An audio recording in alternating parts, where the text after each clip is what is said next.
AEW are reportedly in damage control mode following the CM Punk ESPN interview. A former WWE champion is said to be returning soon, and we've got bloodline plans for tonight's episode of SmackDown, so stay tuned. So this CM Punk interview is all anybody's talking about right now, and the interview hasn't even been released yet. But we've got a bit of an update on the interview. We'll give you a quick rundown. Apparently, CM Punk has made some disparaging comments about the stiffness of Adam Page in an interview with ESPN, which is expected to be released later on today. In The Observer, it's been noted there was a lot of internal and external talk in recent days about an interview Punk did. The interview was with ESPN's Mark Raimondi and will be released today, so it's best to wait until it's released to comment. Past much of the talent at the 14th of June show were aware of the content, and AEW was hoping that the comments Punk made about Adam Page would not be part of the article/video, but talent is likely aware of them.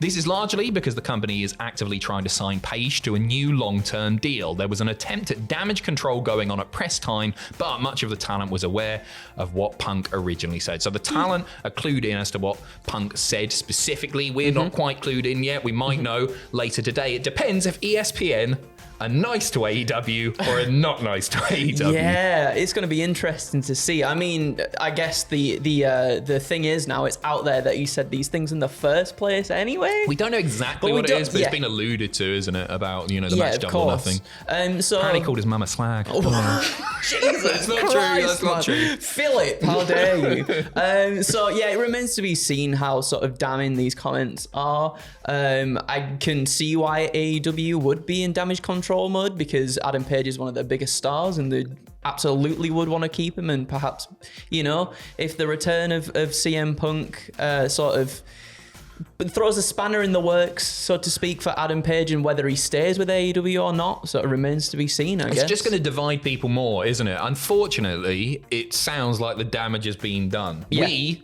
don't know exactly what has been said, but it sounds like the AEW locker room, soon to be locker rooms, have a pretty good idea of what has been said. We'll see when the interview comes out. How damning were those comments? We will. I don't think Pepsi Phil is going to hold back personally. We'll see.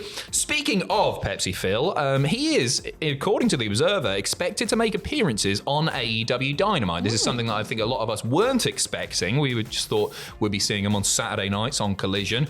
But it's written here. It looks like now there won't be a hard roster split. While the Wednesday show looks to be the Elite and BCC led, and Saturday being led by Punk, there will be talent appearing on both shows and storylines going from one show to another, so you gotta watch the lot.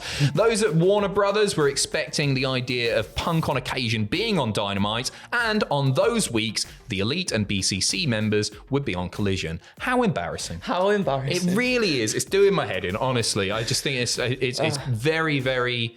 I think it's just unprofessional. It comes across as petty. I'm not picking sides. I don't have a side here, truly. But I find it embarrassing for Tony Khan that this decision has had to be made because of the value of Punk and Punk's impact on ratings and potentially ticket sales.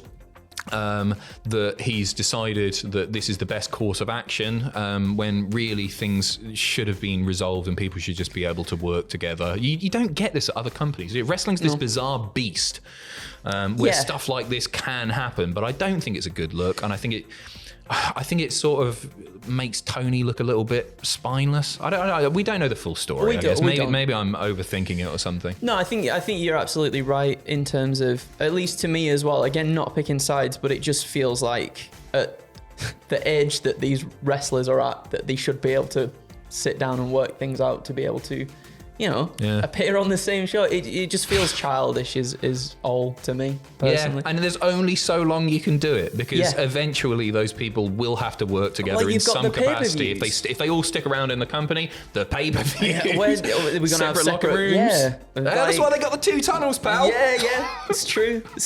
I don't know. Moving on from CM Punk, you'll be glad to know a former WWE champion is expected to return soon. It's none other than Kofi Kingston. Am I allowed to do that? I don't know That was if a you're allowed to Jamaican do that, accent. but we'll find out. He did a Jamaican accent, so that was my attempt at a Jamaican accent. Please don't cancel me. Kofi Kingston should be back shortly after undergoing ankle surgery. He is starting to be listed in advertising for shows, although the shows are still a few months away, so you're going to have to wait a little bit longer, but it looks like Kofi is on his way back. Kingston and Woods will be put back together as a tag team on Raw, most likely upon his return. Apparently, he had surgery to remove a bone chip, love chips, and fix a ligament after McIntyre landed on his leg accidentally when doing a flip dive. Apparently, he's ahead of schedule, which is really great to hear. Yes. I really miss Kofi. Kofi's just the best, isn't he? He's he's so so great. good. Such a great guy that nobody's got a bad word to say about Kofi Kingston. No, definitely not. Except Randy Orton about 10 years ago.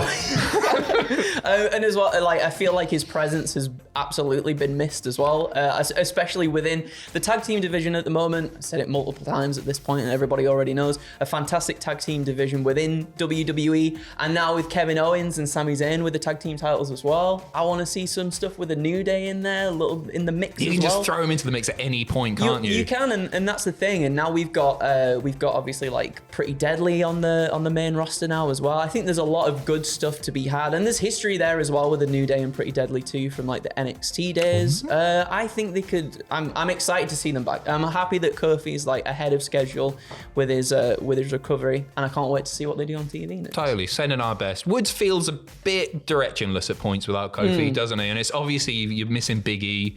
Yeah. Who knows if he'll come back? Send our best to Big E as well, obviously. But things aren't the same without Kofi. That's how valuable he is. I really, really love seeing him. I think he's a high point of any show, no matter what he's doing. We all know his in-ring work is great, but Kofi, the New Day, in fact, in general, they come out, smiles on faces and all that. Yeah. They're great, aren't they? They are. They're the best. We love you. They're the We best. love you. We love Sorry you. about the Jamaican accent. We finally, last story, have a spoiler on SmackDown plans for tonight. No results or anything like that. You don't have to turn off. It's just regarding the Bloodline storyline, which is ongoing. I'll start with the other stuff that you can expect to see on the show tonight. We have got the Grayson Waller effect with Charlotte Flair. We got a tag team gauntlet match with the winners getting a title shot. We got Pretty Deadly, Street Profits, Wild and Del Toro. We got Sheamus and Holland and Gallows and Anderson, all in the mix there. I bloody love a gauntlet match, me. Me too. Really I can't fun. wait for this. Again, I was just repeating myself so many times at this point, but amazing tag team division. I can't wait to see what they all do together. They're doing a good job with the tag division at the moment. And then also, the thing is as well, whoever wins out of these teams going on to face Zayn and Owens, that's there's no bad teams in there, I don't think. Well, I was going to say that. They do nothing for me. Do you feel the same? Yeah, they don't do anything. But man, at the I'm same glad I'm not time, alone. I still think they'd Zayn and Owens would get a good match with Gallows and Anderson. That'll be fine. I'm trying to be so glad you feel the same kind about there, that. aren't I? Because I always get slagged off when I go, I just don't see the appeal. No. I think they're funny. I think they're funnier like in interviews and stuff. I've never cared. I've never cared. No. Anyway, you've also got Styles and Michin versus Karrion Kross and Scarlett. But the big thing is Reigns is going to be appearing for the second week in a row, and it's going to be built around what decision Jey Uso will make.